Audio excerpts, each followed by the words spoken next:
Men only want one thing, and it's not money, it's not power, it's not love. Whenever LEGO games are brought into the conversation, there's generally 3 games people will mention. LEGO Star Wars The Complete Saga, a compilation of 2 previous games with new content.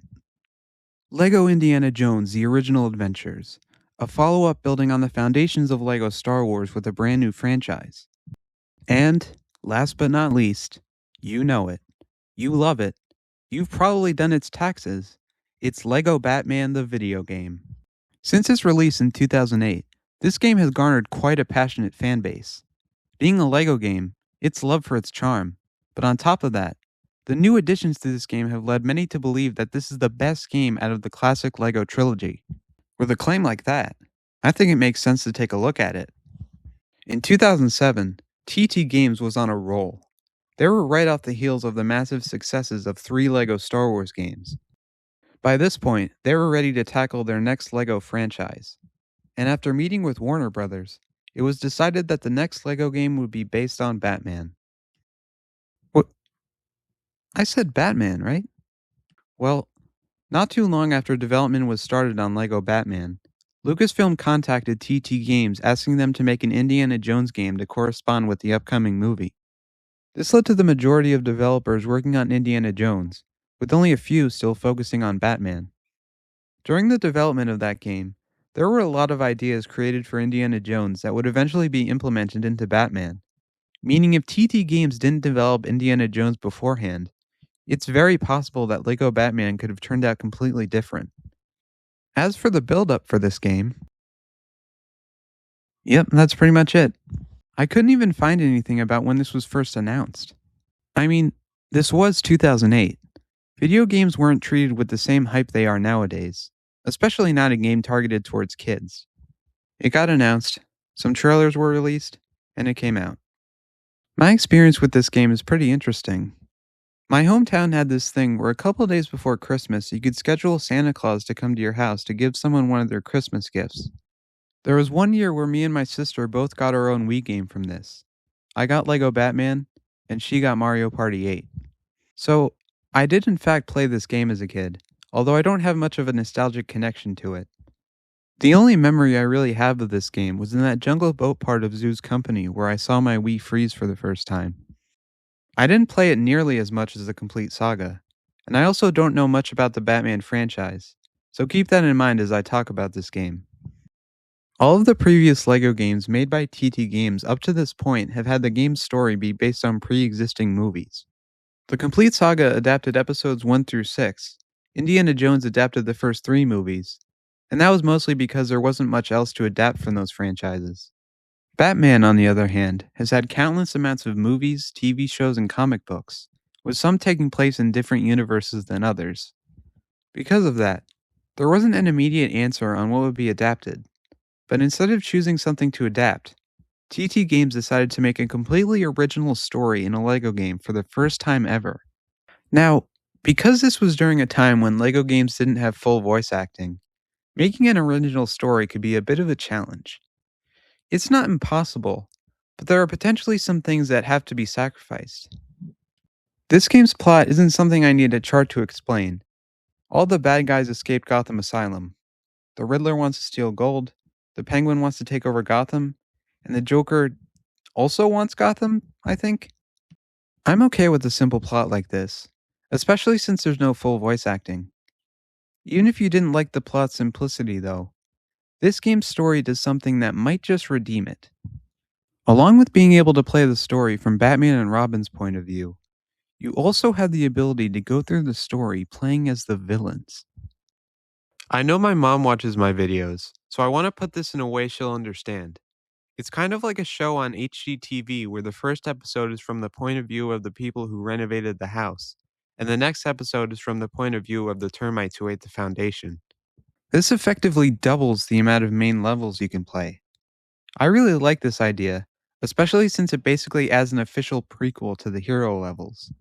From what I can tell, this seems to be the only LEGO game with an optional villains campaign, unless you count that one bounty hunter level in LEGO Star Wars 3.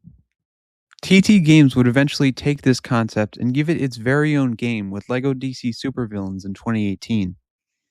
Just like LEGO Star Wars, each level has a stud meter, 10 mini kits, and a red brick, with the only new collectible being hostages saved.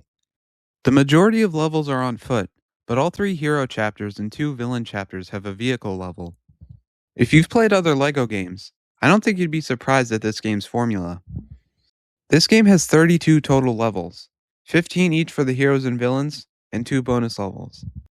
Both the bonus levels are your standard collect 1 million stud levels that we've seen before, although they do some interesting things that I want to mention. The first one is Wayne Manor, located in the minikit room of the Batcave. It mainly involves interacting with computers to play minigames. It has a 2D section to go through, and the second one has you pushing balls into vents. This one was pretty annoying for me. It's really easy for the ball you're rolling to fall off the edge, and on top of that, they can randomly explode when hitting a vent.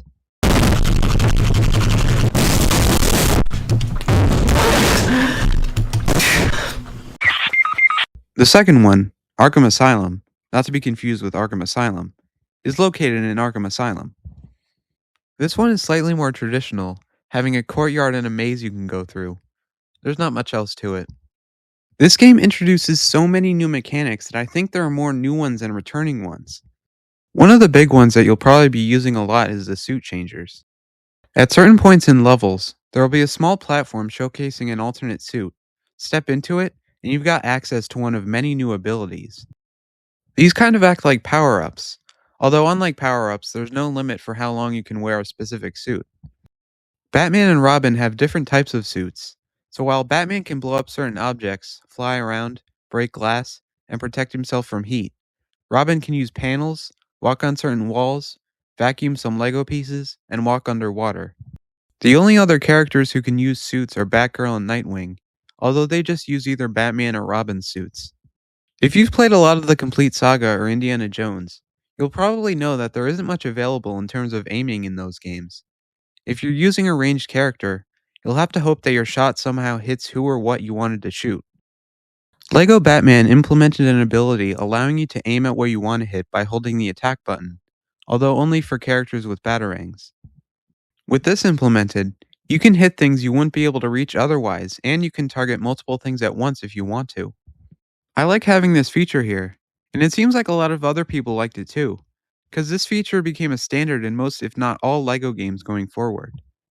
There are a decent amount of minor new mechanics, like walking on tightropes, grappling up to places, comboing enemies for more studs, and even picking up enemies. Overall, this game has a ton of new stuff to surprise people who've played the previous games. I highly doubt the developers had a hard time figuring out where to place the hub world. I mean, it's a game about Batman.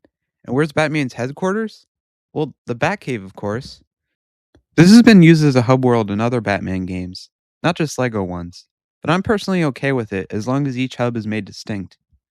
And what other Batman game can you beat up Alfred for no reason? The first time you exit to the Batcave, you'll be put in a room with 3 vehicles, which is your access to this game's levels. To the right is a mini-kit room, and to the left is an elevator that'll bring you to the next floor. Up here, you can use the Batcomputer, which gives you access to things like characters, vehicles, extras, and more. Below that is an area where you can test out the suits you've unlocked. From the right of that, we can access Arkham Asylum, where you can find the villain levels, villain mini-kits, and the custom characters. The villains portion is the most interesting part to me. Other than that, it's definitely LEGO Batman's hub world, that's for sure. Some LEGO games have a heavy emphasis on character classes, but LEGO Batman prioritized most characters having unique abilities instead. Let's look at the Complete Saga, for example. Say what you will about Bespin Guard, but there are so many other blaster characters, why would you choose to play as him if you have no attachment to him? But a lot of the characters in LEGO Batman have abilities only they can use, which gives you another reason to branch out from time to time. I may have played as Batman in the last level, but Mr. Freeze can put enemies into ice blocks, so I might use him next. There are some characters in this game that don't have much reason to be used, though. For example, there are, of course, the Goon characters. There are also henchmen, and I don't know if it's just me, but I'm not sure why goons and henchmen both exist when I feel like they represent the same idea. The only complaints about this game's characters I've seen on the internet is the amount of characters. Only about 50, which just so happens to make this the LEGO game with the least amount of characters. Because of both of the things I just talked about, there is a debate to be had about whether or not LEGO Batman's low amount of characters is justified by their uniqueness. Personally, I'm pretty much okay with the amount of characters, but I can't understand why others would have a problem with it. Oh yeah, by the way, I was just kidding about Bespin Guard earlier. He's the best character in the game. Please don't cancel me. FBI, open up! Vehicle levels are back from the complete saga, now at 3 different types. There are over 30 vehicles here, but you can't play as every vehicle in each vehicle level. For example, if you're playing a water level, you can only use boats, no planes or cars. I guess the developers thought it would be weird if the Batmobile could skid across water or float in the sky, but at the end of the day, this is Batman. I don't think it would be that strange for the Batmobile to turn into a makeshift boat or something. I'm mainly saying this since each vehicle class only has about 10 to pick from, with 2 being unlocked in story mode, so there's not a lot to choose from in each individual level. For this game's extras, we've got stud multipliers as usual, some other extras that return from previous games, and 2 new ones to chew on. There's always score multiply, which multiplies stud values when you pick them up consecutively and quickly, and an extra which gives you immunity from being frozen. This game isn't really known for its extras, except for one specifically. I'm sure we're all aware of Extra Toggle. If not, it's basically an extra that lets you use bonus characters in certain levels. It was first introduced in LEGO Star Wars 2, and it was included in LEGO Batman as well. You may be wondering why I'm mentioning this at all, since I skipped over most of the other returning extras. Well, this game's version of Extra Toggle has an exclusive feature that doesn't exist in any other LEGO game. What is it, you ask? Does it bring in another Batman villain? Like Calendar Man? Maybe the Clock King? Maybe even Mr. Baffle? No. The feature I'm talking about is far more revolutionary than simply bringing in an obscure character. It's something far beyond its time, something that would be considered revolutionary even if it was in a game released today. That feature is...